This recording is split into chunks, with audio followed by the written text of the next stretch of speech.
Hello everyone, I am Neha. आज हम करेंगे पार्ट 2 व्हाट कॉजेस पॉवर्टी का। तो देखो एनसीईआरटी के बुक में क्या लिखा है। Since independence the government has attempted to redistribute land. भाई इंडिपेंडेंस के बाद क्या हुआ, गवर्नमेंट ने दोबारा से डिस्ट्रीब्यूट की लैंड। कैसे और क्या किया गवर्नमेंट ने? And has taken land from those who have large amounts distributed to those who does not have any land. Government ने क्या किया, जिन लोगों के पास बहुत ज़्यादा लार्ज अमाउंट में लैंड थी उनसे लैंड ले ली और उसको डिस्ट्रीब्यूट कर दी, यानी दे दी किसको, जिनके पास बिल्कुल भी लैंड नहीं है but work on the land as a wage labourer. लेकिन वो किसी और के लैंड पे जो है काम कर रहे हैं, एज अ लेबर वर्क कर रहे हैं। तो उन लेबर्स को खुद का लैंड दे दिया किसी अमीर इंसान से जिसके पास बहुत ज़मीन है, थोड़ा सा ज़मीन का टुकड़ा उठा के उस बेचारे गरीब इंसान को दे दिया। However, this move was successful only to a limited extent. Successful हुई लेकिन पूरी तरीके से नहीं, एक लिमिटेड, एक हद तक, थोड़ी सी सीमा तक ये सक्सेसफुल हुई। As large sections of agricultural workers were not able to farm the small holdings. क्योंकि भाई जो एग्रीकल्चरल वर्कर्स थे, यानी जो खेती बाड़ी का काम करते थे किसान, वो जो है छोटे छोटे ज़मीन को ढंग से जो है उस पर फसल नहीं उगा पाते थे। That they now possessed as they did not have either money or skills to make the land productive.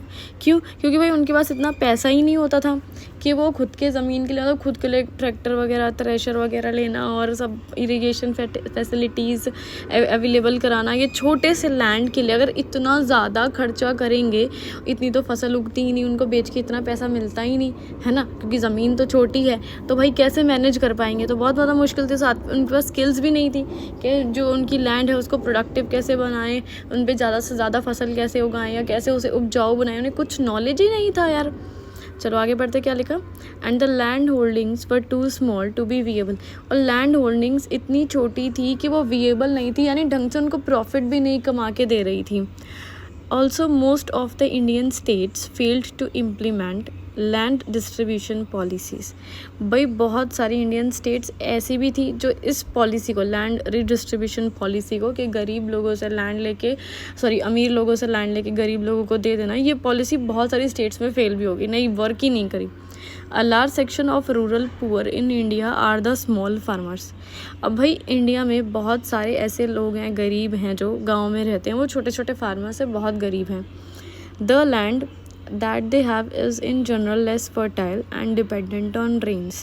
उनके पास लैंड है, थोड़ी है, छोटी है, वो ज़्यादा फर्टाइल नहीं है, उपजाऊ नहीं है, और साथ में उनकी जो फसलें हैं वो रेन पे डिपेंड है। बारिश आई तो अच्छी फसल हो गई, बारिश नहीं आई तो फसल ख़राब हो गई, सूख गई। Their survival depends on subsistence crops. अब भाई उनका सर्वाइवल किस चीज़ पे डिपेंड है? सबसिस्टेंस क्रॉप्स पे, यानी जिनसे बस वो अपना जो है अपना राशन पानी निकालते हैं, जैसे तैसे करके अपना जीवन यापन करते हैं। And sometimes on land live stock यानी छोटे से गाय वाय पाल ली, भेड़ बकरियाँ पाल ली, उसको जैसे तैसे पाल के काम चला लेते हैं। आगे देखो क्या लिखा हुआ है। With the rapid growth of population and without alternative sources of employment. अब भाई क्या हो रहा है, पॉपुलेशन तो बहुत रैपिड, यानी बहुत तेज़ी से बढ़ रहे हैं दुनिया में लोग, और लेकिन इतने ज़्यादा एम्प्लॉयमेंट के सोर्सेज नहीं है, इतनी नौकरियाँ नहीं हैं, ठीक है। द पर head availability of land for cultivation has steadily decline. और साथ में पर हेड अवेलेबिलिटी ऑफ लैंड का मतलब है पर पर्सन जो लैंड है भाई वो भी चीज़ गिरती जा रही थी अब, ठीक है। क्या हो रहा था reason? Fragmentation of land holdings. Lands को छोटा छोटा कर दिया जा रहा था, क्योंकि जैसे कि मैंने आपको बताया था कि बड़ा कोई किसान है जिसके पास बहुत ज़्यादा ज़मीन है, सपोज़ 100 ज़मीन है, 100, अब उसमें से गवर्नमेंट ने क्या किया, 20 ज़मीन ले ली, ऐसे बस यूनिट्स ले ली, ऐसे हम एक एग्जांपल मान लेते हैं। तो वो 20 यूनिट सबको 2-2 3-3 यूनिट दे दी, ठीक है, गरीब लोगों को। अब जो वो 2-2 यूनिट है वो फ्रेगमेंट हो गई, फ्रेगमेंटेशन ऑफ लैंड हो गई, यानी छोटे छोटे टुकड़ों में बट गई, है ना। अब छोटे छोटे टुकड़ों को पे खेती बाड़ी करना बहुत ज़्यादा मुश्किल है, और एक बहुत बड़े लैंड पे खेती बाड़ी करना बहुत अच्छा रहता है, क्योंकि उससे हमें काफ़ी ज़्यादा प्रॉफिट मिलता है। The income from these small land holdings is not sufficient to meet the family's basic requirement. अब भाई जो इनकम होती थी इन छोटे छोटे लैंड होल्डिंग से, ये सफिशिएंट नहीं थी, काफ़ी नहीं थी, क्योंकि फैमिली की रिक्वायरमेंट्स बहुत ज़्यादा थी, उनकी फसलों को बेच के इतना पैसा नहीं कमा पा रहे थे। You must have heard about farmers committing suicide due to their inability to pay back the loans.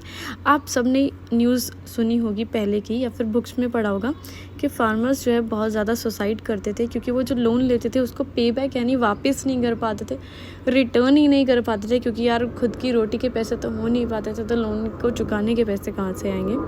That they have taken for cultivation, यानी जो पैसा उन्होंने कल्टिवेशन के लिए लिया था, खेती बाड़ी के लिए लिया था, वो पैसे को लौटा नहीं पाते हैं, या फिर किसी डोमेस्टिक नीड्स यानी घर की पर्सनल ज़रूरत के लिए अगर लोन उठाया है तो नहीं दे पाते थे। As the crops have failed due to drought, क्योंकि उनकी जो क्रॉप्स फेल होने का मतलब क्या है, ख़राब हो जाती थी, सूखा पड़ जाता था, चाहे कोई नेचुरल कैलेमिटी और आ गई, आग वाग लग गई ज़्यादा गर्मी की वजह से, या बाढ़ ही आग, कुछ भी हो गया, चलो जो भी नेचुरल कैलेमिटी है जिसकी वजह से उनकी फसल अगर ख़राब हो गई तो समझ लो वो तो काम से गए।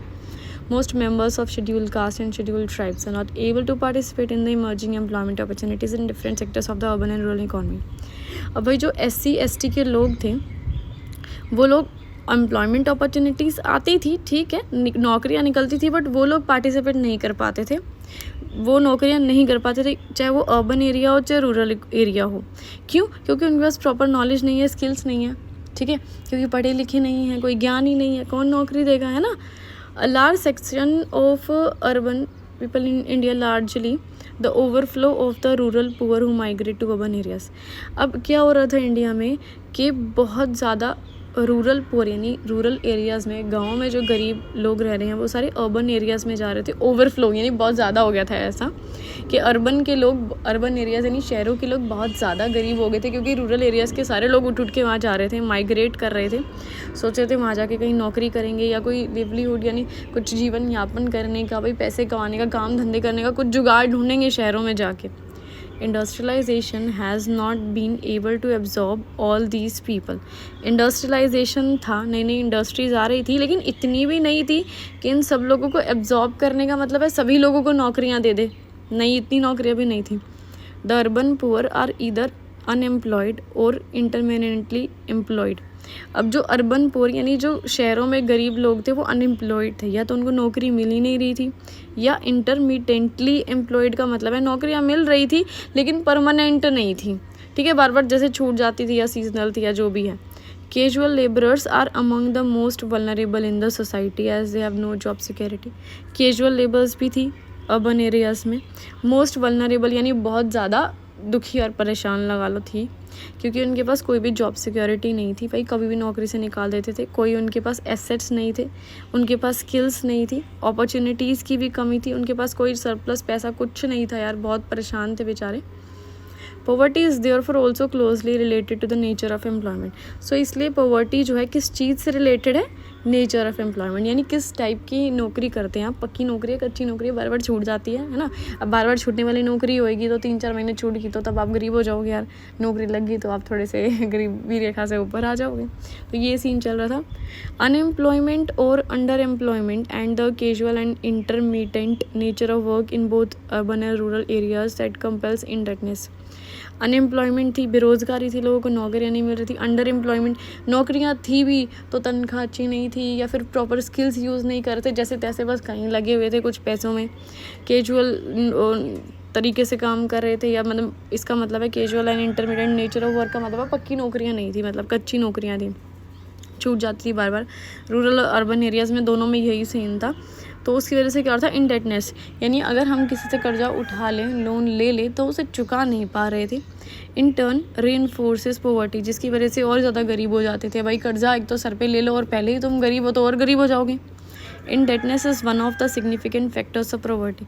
तो अब यहाँ पे इंडेटनेस जो है ये पॉवर्टी का बहुत बड़ा कारण है कि आपके पास कर्जा है आपके सर के ऊपर और आप उसे चुका नहीं पा रहे हो, उसका ब्याज भाई बढ़ता ही जाएगा, आप मर ही जाओगे, सुसाइड ही कर लोगे, लेकिन वो चुकाया नहीं जाएगा। अ steep rise in the prices of food grains and other essential goods. अब जो हमारे फूड ग्रेन्स थे, जैसे कि दाल वाल हो गई, चावल हो गई, इनके प्राइस बहुत राइज यानी बढ़ रहे थे। एसेंशियल गुड्स, ज़रूरत की जो चीज़ें थी उनकी प्राइजेस भी बहुत ज़्यादा बढ़ रहे थे, higher than the price of luxury goods. Luxury goods जो अपने होते हैं उनसे भी ज़्यादा उनके रेट बढ़ते जा रहे थे।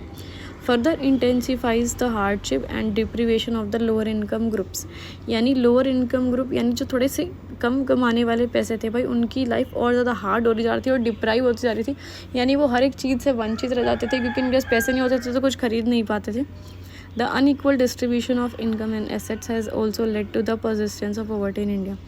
Unequal distribution of income and assets का मतलब है, जैसे कि मैंने आपको बताया, लोग कमा रहे हैं, कोई करोड़ों में कमा रहे हैं, कोई लाखों में कमा रहे हैं, तो कोई हज़ारों में कमा रहे हैं, तो कोई कमा ही नहीं रहा।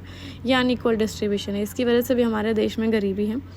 All this has created 2 distinct groups in the society. इसकी वजह से हमारे देश में 2 ग्रुप बन गए थे। Those who possesses the means of production and earn good incomes. सबसे पहला कौन हो गया? जिनके पास मीन्स ऑफ प्रोडक्शन है, यानी कोई ज़रिया है जिसके थ्रू वो जो है अच्छा पैसा कमा सके। And those who have only their labour to trade for survival. और एक लोग ऐसे हो गए जो सिर्फ लेबरगिरी करके बस अपने आप को सर्वाइव कर सकते हैं, यानी जिंदा रह रहे हैं बस जैसे तैसे करके।